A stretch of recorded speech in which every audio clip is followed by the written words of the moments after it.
ഈ എഴുത്തു പരീക്ഷ അല്ലെങ്കിൽ നമ്മുടെ അഭിമുഖ പരീക്ഷണം ഇവയൊക്കെ അങ്ങോട്ട് വിജയിച്ചു വന്ന് അവർ കരസ്ഥമാക്കി എടുത്തിട്ടുള്ള ഒരു തസ്തികയല്ല വിധവ എന്ന ഈ ദാമ്പത്യ പദവി. അവരെന്നാൽ പ്രധാനമായും നഫീസുമ്മയും രേണുസുധിയും. മരിച്ച ഭർത്താവിനെ മറന്നുകൊണ്ട് മകളുമൊത്ത് മണാലിയിൽ പോയി മഞ്ഞുവാരി എറിഞ്ഞ് മതശാസനയുടെ മാനം കളഞ്ഞുവെന്ന മട്ടിൽ മതപണ്ഡിതരുടെ വിമർശനത്തിന് ഇരപ്പെട്ട ഒരു വിധവയാണ് നമ്മുടെ നഫീസുമ്മ. 25 വർഷം മുന്നേ ഭർത്താവ് മരിച്ചിട്ടുണ്ട്. ഒരു വല്യമ്മ ഏതെങ്കിലും മൂലയിരുന്ന് സലാത്തിന്റെ കുറുഞ്ചെല്ലണീന് പകരം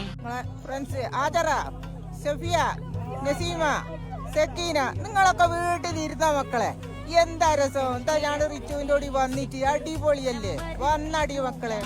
ഇതൊക്കെ നാട്ടിൽ നിന്ന് ഈ വയസ്സാം കാലത്ത് കണ്ടില്ലേ? ഈ 55 വയസ്സിൽ ഇവിടെ വന്ന് ഈ മഞ്ഞിക്കിടക്കുന്ന ഇത്ര നല്ല രസോടെ കിട്ടാനോ മക്കളെ? വന്നോളി മക്കളെ ഈ അവിടത്തേക്ക്. ഞങ്ങൾ വരുമ്പോലെ ഇനിയും ഞങ്ങൾ ഇവിടെ വരും. ഇതാണ് പ്രശ്നം. ഭർത്താവ് മരിച്ച തക്കം നോക്കി ഒരു മനുഷ്യന്റെ മുകളിൽ ഉപരിസുരത സമ്പ്രദായത്തിൽ കമഴ്ന്നുകൊണ്ട് അവന്റെ നെഞ്ചിൽ മാനത്ത് ചാന്തു കുടഞ്ഞ സൂര്യനെ പരതി നോക്കി സമൂഹത്തിന്റെ ആക്ഷേപം കേട്ടവളാണ് കൊല്ലം സുധിയുടെ വിധവയായിട്ടുള്ള രേണു.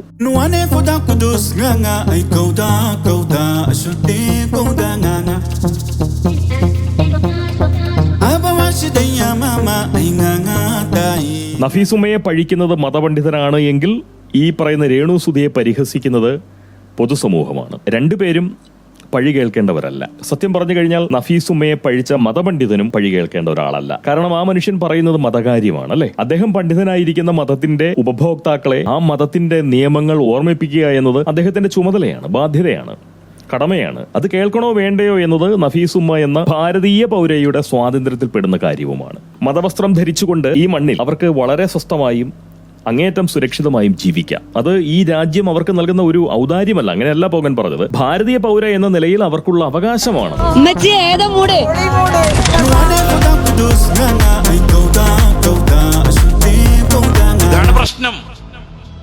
ഇതാണ് പ്രശ്നം.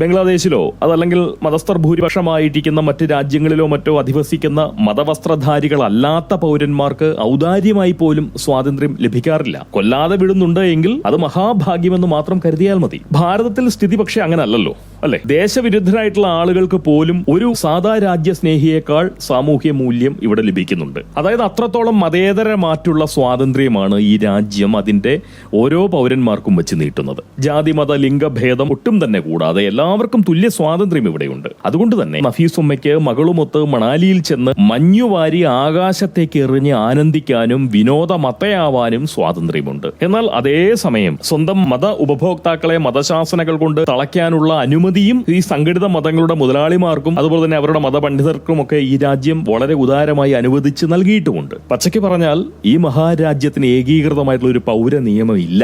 അതുകൊണ്ട് നഫീസുമ്മയ്ക്ക് ഏതു വേണമെങ്കിലും തിരഞ്ഞെടുക്കാം, ഏതു വേണമെങ്കിലും എന്ന് വെച്ച് കഴിഞ്ഞാൽ ഭാരതീയ പൗര എന്ന നിലയിലുള്ള സ്വാതന്ത്ര്യവും അതുപോലെ തന്നെ ഒരു മതമംഗ എന്ന നിലയിലുള്ള ദുസ്വാതന്ത്ര്യവും നഫീസുമ്മയ്ക്ക് മുന്നിലായിട്ടുണ്ട്, അല്ലെ? ആവശ്യമുള്ള പക്ഷം നഫീസുമ്മ എന്ന ഭാരതീയ പൗരയ്ക്ക് തന്റെ മകൾക്കൊപ്പം മണാലിയിൽ ചെന്ന് മഞ്ഞിൽ വീണു മേളിക്കാം, അതായത് സ്വാതന്ത്ര്യം ആഘോഷിക്കാം. അല്ലാത്ത പക്ഷം നഫീസുമ്മ എന്ന മതമംഗയ്ക്ക് മഹാപണ്ഡിതന്റെ ശാസനകൾ അനുസരിച്ച് മതവസ്ത്രത്തിനുള്ളിൽ കിടന്ന് സ്വാലത്തും ദിഖറുമൊക്കെ ചൊല്ലി വൈധവ്യത്തിന്റെ നീറ്റൽ അനുഭവിച്ച ജീവിതം കഴിക്കാം. അങ്ങനെയും ചെയ്യാം. അതായത് പാരതന്ത്ര്യം അനുഭവിച്ച് കഴിയാമെന്ന്.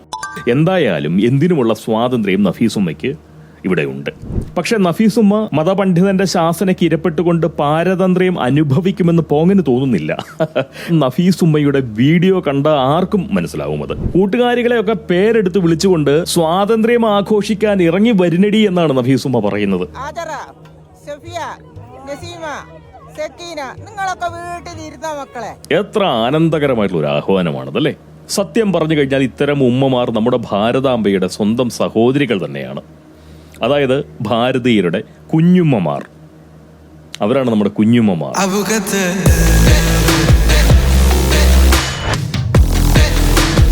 ഇനി കൊല്ലം സുധിയുടെ വിധവയായിട്ടുള്ള രേണുവിനെ പറ്റി പോങ്ങൻ സ്വല്പം ഒന്ന് പറഞ്ഞ് ഈ സംസാരം നിർത്താം. രേണു സുധി വ്യാപകമായിട്ടുള്ള നിലയിൽ സാമൂഹ്യ അധിക്ഷേപത്തിന് ഇരപ്പെട്ടുകൊണ്ടിരിക്കുകയാണ്. ചാന്തുപൊട്ട് എന്ന സിനിമയിലെ ചാന്തു കുടഞ്ഞൊരു സൂര്യൻ മാനത്ത് എന്ന് പറയുന്ന ആ ഗാനരംഗത്തിന്റെ പുനരാവിഷ്കാരമാണ് അധിക്ഷേപത്തിന്റെ അടിസ്ഥാനം. നമ്മുടെ പഴയ ടിക്ടോക്ക് സൂപ്രതാരങ്ങളിൽ ഒരുവനായിരുന്ന ഒരു ചാന്തുപൊട്ടിന്റെ വിരുമാറിലേക്ക് കടലിൽ നിന്നുള്ള ലവണജലം മുടികളിൽ നിന്നും അങ്ങനെ വർഷിക്കുന്ന രേണു സുധി എന്തും നേരിടാൻ ഒരുമ്പിട്ടിറങ്ങിയ മട്ടിൽ ഒരുമാതിരി കാമാർത്തിയോടുകൂടി മൂർച്ഛിക്കാൻ തിക്കുമുട്ടിക്കൊണ്ട് മണൽ മെത്തയിൽ കിടക്കുന്ന കോഴിക്കോടിന്റെ സ്വന്തം പാട്ടുകാരൻ കൂടിയായിട്ടുള്ള നടനസിംഹം ദാസൻ ചേട്ടന്റെ മുകളിൽ കയറിയിരുന്ന അങ്ങനെ നിർലോഭം ലാസ്യഭാവം പൊഴിച്ചിടുന്ന രേണു സുധി. നഫീസുമ്മ എന്ന വിധവ മലയാളക്കരയുടെ പിന്തുണ വ്യാപകമായി നേടിയപ്പോൾ സഹവിധവയായിട്ടുള്ള രേണു സുധി കേരളീയരിൽ നിന്നും വലിയ തോതിലുള്ള എതിർപ്പുകളാണ് സ്വന്തമാക്കിയത്. അതിലതിശയമില്ല. 22 കൊല്ലം മുൻപ് വിധവയായിട്ടുള്ള നഫീസുമ്മ തന്റെ 55-ാമത്തെ വയസ്സിൽ മകളുമൊത്ത് മണാലിയിൽ പോയി മഞ്ഞിൽ കളിക്കുന്ന കാഴ്ച കാണുമ്പോൾ ഏതൊരു മനുഷ്യന്റെയും മനസ്സ് തണുക്കും, അല്ലെ? നമുക്ക് ആ ഉമ്മയോടും മകളോടും സ്നേഹം തോന്നും. എന്നാൽ 2 കൊല്ലം മുൻപ് മരണപ്പെട്ട കൊല്ലം സുധിയുടെ വിധവ ആ കോഴിക്കോടൻ ചേട്ടന്റെ മുകളിൽ കയറിയിരുന്ന് മാനത്ത് ചാന്തു കുടഞ്ഞ സൂര്യനെ അയാളുടെ നെഞ്ചിൽ കാമാർത്തിയോടെ പരതുന്നത് കാണുമ്പോൾ മിക്ക മലയാളികളുടെയും ഉള്ളു പൊള്ളും. ആ രേണു സുധിയുടെ ഹോട്ട്നെസ് അല്ല പൊള്ളിക്കുന്നത്, ആളുടെ വകതിരിവില്ലായ്മ എന്ന് കരുതി അവർ വിമർശിക്കപ്പെടേണ്ട ഒരാളാണ് എന്നുള്ള തോന്നൽ പോങ്ങനില്ല. ജീവിക്കാൻ വേണ്ടിയാണ് ഇത്തരം രംഗങ്ങൾ ചിത്രീകരിക്കുന്നതെന്ന അവരുടെ വാദം പക്ഷേ അത്ര കണ്ട് കയ്യടി കിട്ടേണ്ടതായിട്ടുള്ള ഒരു കാര്യമല്ല എങ്കിൽ പോലും അവരെ വിമർശിക്കാൻ സമൂഹത്തിന് ഒട്ടും തന്നെ അവകാശമില്ല. കാരണം തന്റെ ജീവിത പങ്കാളിയെ, അതിപ്പോ ജീവിച്ചിരിക്കുന്ന പങ്കാളിയായാലും മരിച്ചു പോയിട്ടുള്ള പങ്കാളിയായാലും, ആ ജീവിത പങ്കാളിയെ എങ്ങനെ സ്നേഹിക്കണം, ഏതളവിൽ സ്നേഹിക്കണം, എത്ര കാലം സ്നേഹിക്കണം, എപ്പോഴൊക്കെ സ്നേഹിക്കണം, അല്ലെങ്കിൽ പരസ്പരം എത്രത്തോളം വിശ്വസ്തത പുലർത്തണം, മാനിക്കണം, ഇതൊക്കെ സമൂഹം ആലോചിക്കേണ്ട വിഷയങ്ങളല്ല. അത് ആ 2 വ്യക്തികൾക്കിടയിൽ മാത്രം നിൽക്കേണ്ട കാര്യമാണ്, അവരുടെ കാര്യമാണ്. സതി നിർത്തലാക്കിയിട്ടുള്ള ഒരു നാടാണല്ലോ നമ്മുടേത്, അല്ലേ? ഭർത്താവ് മരിച്ച സ്ത്രീ ശിഷ്ടകാലം മുഴുവൻ സാങ്കല്പിക ചിതയിൽ എരിയണമെന്ന് സമൂഹം പറയുന്നതിൽ കാര്യമില്ല. എങ്കിലും ജീവിക്കാൻ വേണ്ടി കണ്ടവന്റെ നെഞ്ചിൽ കയറിയിരുന്ന് കോണ്ടന്റ് ഉണ്ടാക്കി സാമൂഹ്യ മാധ്യമങ്ങൾ വഴി വിറ്റ് ജീവിതം കഴിക്കാൻ ഇറങ്ങിയാൽ വിമർശനത്തിന് ഇരപ്പെടാനുള്ള സാധ്യത വളരെ കൂടുതലാണ്. ഏതായാലും വിമർശിക്കുന്നവർക്കൊപ്പം പോങ്ങനില്ല എന്നുള്ളതാണ് സത്യം. ജീവിക്കാനുള്ള തത്രപ്പാടിൽ രേണു സുധി വകതിരിവും വിവേകവും മറക്കുന്നതിനെ പഴിക്കാനും പോങ്ങൻ ആളല്ല. അല്പം പോലും മരിക്കാത്ത നല്ല പിടയ്ക്കുന്ന ജീവനോടുകൂടി കാണപ്പെടുന്ന ഭർത്താവ് പരപുരുഷനുമായിട്ടുള്ള സ്വന്തം ഭാര്യയുടെ കേളീരംഗം പകർത്തി ലോകമെമ്പാടുമുള്ള പോണപ്രേമികളുടെ കാഴ്ചകൾ കിട്ടുകൊടുത്ത് കാശുണ്ടാക്കുന്നു. കിട്ടുന്ന കാശ് കൊണ്ട് പുതുപുത്തൻ വണ്ടികൾ വാങ്ങുന്നു, കെട്ടിടങ്ങൾ സ്വന്തമാക്കുന്നു, വസ്തുക്കൾ മേടിച്ചു കൂട്ടുന്നു, വർഷാവർഷം ഭാര്യയ്ക്ക് പുതിയ നിതംബവും സ്ഥലവുമൊക്കെ നിർമ്മിച്ചു നൽകുന്നു. പോരാത്തതിന് വിവിധ വിധത്തിലും തരത്തിലും പെട്ട പുരുഷന്മാരെ പിടിച്ച് ഭാര്യയ്ക്ക് ഭോഗിക്കാനായി ഇട്ടുകൊടുക്കുന്നു, അത് പകർത്തി പങ്കിടുന്നു. അത്തരത്തിലൂടെ ആഡംബര ജീവിതം തരപ്പെടുത്തുന്ന പോൺ വ്യവസായ ദമ്പതിമാർക്ക് വിപ്ലവ പരിവേഷവും സാംസ്കാരിക നായിക പദവിയും സാമൂഹ്യ പരിഷ്കർത്താക്കൾ എന്ന വിശേഷണവും ചാർത്തിക്കൊടുക്കുന്ന കേരളീയ പ്രബുദ്ധ സമൂഹത്തിന് രേണു സുധിയെ പഴിക്കാൻ തീരെ അവകാശമില്ല എന്നതാണ് സത്യം. എന്തായാലും ഒരു കാര്യം മാത്രം രേണു സുധിയോട് പോങ്ങൻ പറയാം. മാനത്ത് ചാന്തു കുടഞ്ഞ സൂര്യനെ കണ്ടെത്താൻ വേണ്ടി ആ ദാസൻ ചേട്ടന്റെ നെഞ്ചിൽ പരതുന്നത് തീർച്ചയായിട്ടും മണ്ടത്തരമാണ്. ആ മനുഷ്യന്റെ നെഞ്ചിന് സൂര്യനെ പോയിട്ട് ഒരു കിരണത്തിന്റെ തുമ്പ് പോലും ഒളിപ്പിക്കാനുള്ള ശേഷിയുണ്ട് എന്ന് തോന്നുന്നില്ല. അതുകൊണ്ട് ഓന്റെ നെഞ്ചിൽ നിന്നും ഉയർത്തെഴുന്നേറ്റ് രേണു ആകാശത്തിൽ പരതണം.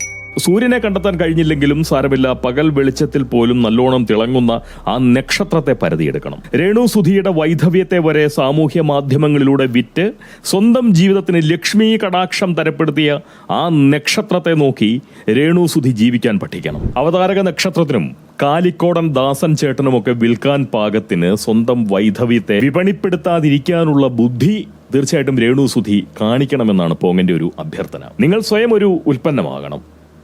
നിങ്ങളുടെ ദൈനംദിന ജീവിതം അതേപടി പകർത്തി നിങ്ങൾ സമൂഹത്തിന് മുന്നിൽ തീർച്ചയായിട്ടും പങ്കുവയ്ക്കണം. സാവധാനം അതിന് കാഴ്ചകളുണ്ടാവും, വരുമാനവും ഉണ്ടാവും. നിങ്ങളുടെ അഭിനയശേഷി പ്രകടമാക്കാനുള്ള അവസരങ്ങൾ തീർച്ചയായിട്ടും നിങ്ങളെ തേടി വരികയും ചെയ്യും. അത് ഉറപ്പാണ് രേണു സുധി. നിങ്ങൾ ആ നിലയിൽ നിങ്ങളുടെ ജീവിതത്തെ സമീപിക്കുന്നതാണ് നല്ലത്. കൊല്ലം സുധി ഇല്ലാതിരിക്കുന്ന നിങ്ങളുടെ ആ ജീവിതം രേണു സുധിയുടെയും കൊല്ലം സുധിയുടെയും മക്കളുടെയും ജീവിതം, രേണുസുധിയെ ഇഷ്ടപ്പെടുന്ന, കൊല്ലം സുധിയെ ആദരവോടുകൂടി അല്ലെങ്കിൽ വളരെ ഇഷ്ടത്തോടുകൂടി സമീപിച്ചിരുന്ന ആളുകൾക്കും സുഹൃത്തുക്കൾക്കും ഒക്കെ തന്നെ നിങ്ങളുടെ ജീവിതം കാണാൻ അവസരമുണ്ടാവും. സമൂഹത്തിന് മുന്നിലൂടെ നിങ്ങൾ വളർന്നു വരുന്നു. സ്വാഭാവികമായിട്ടും അതിന് കാഴ്ചകളും വരുമാനവും ഒക്കെ ഉണ്ടാവും. അതുപോലെ തന്നെ അഭിനയിക്കാനുള്ള ആഗ്രഹമുണ്ട് എന്നുണ്ടെങ്കിൽ അതിനുള്ള അവസരങ്ങളും രേണുസുധിയെ തേടി വരികയും ചെയ്യും. അല്ലാതെ ക്യാമറ കണ്ണുകളെ സാക്ഷി നിർത്തിക്കൊണ്ട് ആ ദാസൻ ചേട്ടന്റെ നെഞ്ചിൻ കൂട്ടിലിരുന്ന് മാനത്ത് ചാന്ത് കുടഞ്ഞ സൂര്യനെ തപ്പുന്ന രേണുവിനെ കണ്ടാൽ മലയാളികൾ ഐകകണ്ഠേന കൂവിയെന്നിരിക്കും. അതിലവരെ കുറ്റം പറയാൻ പറ്റുമോ? ഒട്ടും പറ്റില്ല. എന്തായാലും പോങ്ങൻ കൂവാൻ നിൽക്കില്ല എന്ന് മാത്രം പറയാം. ഈ വിധവകൾ എന്തൊക്കെ ചെയ്യണം, ചെയ്യാൻ പാടില്ല എന്നെല്ലാം തീരുമാനിക്കേണ്ടത് സമൂഹമല്ല. അക്കാര്യത്തിൽ പോകാൻ നല്ല നിശ്ചയമുണ്ട്. വിധവകളും ഈ സമൂഹത്തിന്റെ ഭാഗമാണെന്ന് ചില യോഗ്യർ പറയുന്നത് കേട്ടു. എന്തോ ഒരു ഔദാര്യം അർഹിക്കുന്നവരാണ് വിധവകൾ എന്നുള്ള മട്ടിൽ ചില യോഗ്യർ പറയുന്നത് കേട്ടു. ഈ പോങ്ങൻ അങ്ങനെയല്ല കാണുന്നത്. വിധവകളുടെ സമൂഹത്തിൽ അന്തേവാസികളാകുന്നവരാണ് നമ്മൾ. അങ്ങനെയാണ് കാണേണ്ടത്. എന്തിന്റെ പേരിലും ഒരു വിധവയെയും വിധിക്കാൻ സമൂഹത്തിന് തീർച്ചയായിട്ടും അവകാശമില്ല. നമ്മുടെ മതങ്ങളും രാഷ്ട്രീയ പ്രസ്ഥാനങ്ങളും ഒക്കെ പലപ്പോഴും വൈധവ്യ നിർമ്മാണശാലകൾ പോലെ ഇവിടെ പ്രവർത്തിച്ചിട്ടുണ്ട്. എത്രയോ വിധവകളെ നമ്മുടെ വീടുകൾക്ക് അവർ സമ്മാനിച്ചിട്ടുണ്ട്. മതങ്ങളും രാഷ്ട്രീയ പ്രസ്ഥാനങ്ങളുമൊക്കെ എത്രയോ വിധവകളെ എത്രയോ വീടുകൾക്ക് ഇവർ സമ്മാനിച്ചിട്ടുണ്ട്. അല്പം അതിശയോക്തി കലർത്തി പറഞ്ഞാൽ കേരളത്തിലെ സ്ത്രീകൾക്ക് വൈധവ്യം സമ്മാനിക്കുന്നതിൽ നമ്മുടെ സഖാവ് കാലനൊപ്പം മത്സരിക്കാൻ നമ്മുടെ നാട്ടിലെ മതങ്ങൾക്കും രാഷ്ട്രീയ പ്രസ്ഥാനങ്ങൾക്കുമൊക്കെ ത്രാണിയുണ്ട് എന്ന് പോങ്ങൻ പറഞ്ഞു പോയാൽ അതിനെ അതിശയോക്തിയായി കണ്ട് തള്ളിക്കളയാൻ പറ്റുമോ? പറ്റുമെന്ന് എനിക്ക് തോന്നുന്നില്ല. ഇല്ല. അതുകൊണ്ടാണ് വിധവകളെ വിധിക്കാൻ നമുക്ക് ആർക്കും യാതൊരു അവകാശവും ഇല്ല എന്ന് പറയുന്ന ഒരു ബോധ്യം പോങ്ങന്റെ ഉള്ളിൽ അങ്ങ് ഉറഞ്ഞുകൂടിയത്. വൈധവ്യം സ്ത്രീകളുടെ ജീവിതത്തിനെ തളയ്ക്കാനുള്ള ഒരു കൂച്ചുവിലങ്ങൊന്നുമല്ല. അങ്ങനെ ആവാനും പാടില്ല. വിധവകളുടെ കാര്യത്തിൽ മതപണ്ഡിതരോ അതല്ലെങ്കിൽ പൊതുസമൂഹമോ കാര്യമായ കരുതലൊന്നും എടുക്കേണ്ട കാര്യമില്ല. അവരുടെ കാര്യം അവർ നോക്കിക്കോളും. അവർ വളരെ സ്വതന്ത്രരായി ജീവിച്ചോട്ടെ. അവർ മാത്രമല്ല, അല്ലെങ്കിൽ വിധവകൾ മാത്രമല്ല, സഹജീവികൾക്കും സമൂഹത്തിനും നിയമസംഹിതകൾക്കും പ്രകൃതിക്കും ഒന്നും യാതൊരു ദോഷവുമില്ലാത്ത വിധം നമുക്കെല്ലാം നമ്മുടെ ജീവിതം വളരെ സ്വതന്ത്രമായി ആഘോഷിക്കാൻ തീർച്ചയായിട്ടും കഴിയണം. അതിനുള്ള സാഹചര്യം ഉണ്ടാവണം. അപ്പോഴാണ് നമ്മൾ പ്രബുദ്ധ സമൂഹമാകുന്നത്, അല്ലേ? അപ്പോഴാണ് നമ്മൾ പരിഷ്കൃത ജനതയാകുന്നത്. അപ്പോൾ മാത്രമാണ് നവകേരളം സാധ്യമാകുന്നത്. അങ്ങനെയാണ് പോകേണ്ട ഒരു വിചാരം. നമ്മുടെ നഫീസുമയെ കാര്യമായ നിലയിൽ കേരളം പിന്തുണച്ചു എന്ന് മനസ്സിലാക്കുമ്പോൾ തീർച്ചയായിട്ടും പോകന് ഒരുപാട് കാലങ്ങൾക്ക് ശേഷം ഒരു മലയാളി എന്ന നിലയിൽ എനിക്ക് അഭിമാനം തോന്നുന്നുണ്ട്. എന്നാൽ രേണുസുധിയെ ഇത്രമാത്രം അപഹസിക്കുമ്പോൾ തീർച്ചയായിട്ടും അപഹസിക്കാൻ വേണ്ടുന്ന തരത്തിലുള്ള ഒരു സാഹചര്യം രേണുസുധി ഉണ്ടാക്കി കൊടുത്തിട്ടാണെങ്കിൽ പോലും അവരെ കുറച്ചൊക്കെ പഴിച്ചപ്പോൾ തീർച്ചയായിട്ടും പോകന് പരിപൂർണമായിട്ട് മലയാളികളുടെ ആ ഒരു ശ്രമത്തെ, ആ പരിഹാസ ശ്രമത്തെ കുറ്റപ്പെടുത്താൻ കഴിയുന്നില്ല. യോജിക്കാൻ കഴിയുന്നില്ല എന്നുള്ളത് സത്യമാണ്. പക്ഷെ കുറ്റപ്പെടുത്താനും സാധിക്കുന്നില്ല. കാരണം ഒരു വകതിരിവില്ലായ്മ രേണുസുധിയിൽ നിന്ന് സംഭവിച്ചു. അത് സ്വാഭാവികമായിട്ടും ഇത്രത്തോളം പരിഹസിക്കപ്പെടേണ്ടതല്ല എങ്കിൽ പോലും അല്പം വിമർശന ബുദ്ധിയോടുകൂടി തന്നെ അതിനെ സമീപിക്കുന്നതിൽ ഒട്ടും തന്നെ തെറ്റില്ല എന്ന് പറയുന്ന ഒരു ചിന്തയാണ് പോങ്ങനുള്ളത്. അവരെ ആക്ഷേപിച്ചുകൊണ്ടല്ല പറയുന്നത്. രേണുസുധി ഇത്രത്തോളം വിമർശിക്കപ്പെടുന്നതിന് മറ്റൊരു കാരണം കൂടിയുണ്ട്. അതായത് ഈ രേണുസുധിക്ക് കൊല്ലം സുധിയോട്, തന്റെ ഭർത്താവായിരുന്ന കൊല്ലം സുധിയോടുള്ള സ്നേഹം, അത് അപാരമായ അളവിൽ പൊതുസമൂഹത്തിന് മുന്നിൽ പ്രദർശിപ്പിക്കാൻ കഴിയുന്ന അവസരം മറ്റേ അവതാരക നക്ഷത്രത്തിന്റെ ചാനലിലൂടെയൊക്കെ അവരുടെ വീഡിയോകളിലൂടെയൊക്കെ അവസരം ലഭിച്ചു രേണുസുധിക്ക്. തൻ്റെ ഭർത്താവിനോടുള്ള അപാരമായിട്ടുള്ള ആ ഒരു സ്നേഹം അതിൻ്റെ പരമാവധി അളവിൽ തന്നെ സമൂഹത്തിൽ പ്രദർശിപ്പിക്കാൻ കഴിഞ്ഞു എന്ന് പറയുന്ന ഒരു കാര്യം മറന്നു പോകരുത്. നമ്മൾ ആരും മറന്നു പോകരുത്. അങ്ങനെ അത്രയും സ്നേഹത്തോടു കൂടി കഴിഞ്ഞിരുന്ന വ്യക്തി, അത്രമാത്രം കണ്ണീർ വാർത്തിരുന്ന ഒരു വ്യക്തി, ഭർത്താവ് മരിച്ച് 1.5 കൊല്ലങ്ങൾക്കകം എങ്ങനെ കണ്ണീർ വാർത്തോ അതേ നിലയിൽ കടലിലെ ലവണജലം ആ മറ്റേ കാലിക്കോടൻ ദാസപ്പന്റെ നെഞ്ചിലേക്ക് വീഴ്ത്തിയാൽ തീർച്ചയായിട്ടും ആളുകൾ അല്പം ഒന്ന് അസ്വസ്ഥരാകും. ഞാൻ പറഞ്ഞതിന്റെ പൊരുൾ കിട്ടി എന്ന് തോന്നുന്നു. പക്ഷെ അത് അങ്ങനെ ചെയ്യാൻ പാടുണ്ടോ എന്ന് ചോദിച്ചാൽ പാടില്ല. അങ്ങനെ ചിന്തിക്കുന്നതും അവരെ അങ്ങനെ വിധിക്കുന്നതും അത് വിവരദോഷമാണ്. തീർച്ചയായിട്ടും അത് പരിഷ്കൃത ബുദ്ധിയുടെ അഭാവമാണ്.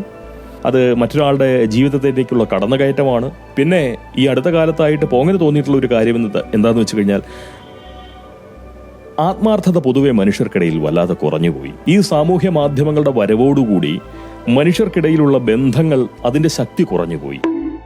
ജീവിച്ചിരിക്കുന്ന തൻ്റെ പങ്കാളിയോട് വിശ്വസ്തത പുലർത്താൻ കഴിയാത്ത അല്ലെങ്കിൽ വിശ്വസ്തത പുലർത്താൻ പറ്റാത്ത ആളുകളാണ് മരിച്ചുപോയ ഭർത്താവിനോട് നീതി കാണിക്കണമെന്ന മട്ടിൽ രേണുവിനെ ഉപദേശിക്കുന്നതെന്ന് പറയുന്നതാണ് അശ്ലീലം.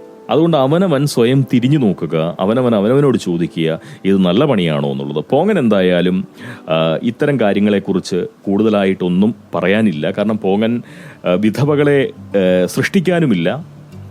പോങ്ങൻ ചത്തുപോയി കഴിഞ്ഞാൽ ഒരു വിധവ ഇവിടെ ജനിക്കുന്നുമില്ല.